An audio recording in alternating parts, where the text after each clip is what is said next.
27-year-old mother from Wirral, hasn't seen her son Ibrahim in nearly 2 years after he was abducted by his father and taken to Saudi Arabia.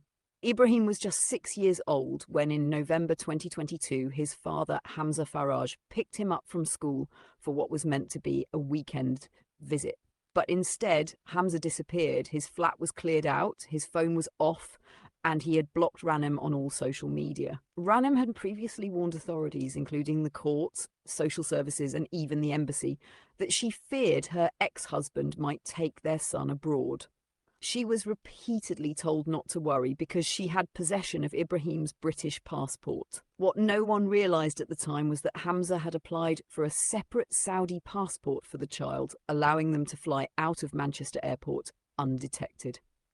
The last time Ranem saw her son was when she dropped him off at school on the morning of Friday, November 11th, 2022. Distracted that day, she didn't get to say a proper goodbye. By the following Monday, the school called to report Ibrahim's absence, and Ranem immediately suspected what had happened. Despite contacting police, the embassy, and her local MP, she was repeatedly told that her son was with his father and therefore not considered at risk.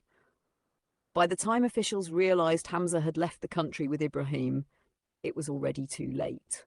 Ranem and Hamza had married young after meeting through family in Saudi Arabia. She gave birth to Ibrahim at 18. The couple separated in 2020 and a court had granted shared custody with conditions to prevent international travel. Still, those protections failed. Since the abduction, Ranem has launched a public campaign called Missing Son, pleading for help from both the UK and Saudi authorities. In 2023, she spotted a photo of Hamza at a Saudi university and commented to alert others that he had taken her child. The post was deleted and she was blocked. As an asylum seeker, Ranem cannot travel to Saudi Arabia and has no idea where her son is or who he's with. She fears he is scared, isolated, and unable to communicate, having grown up speaking only English. Her case has now been raised in Parliament and heard in the High Court, where a publicity order was issued, allowing her to speak out and name her son in hopes of bringing him home.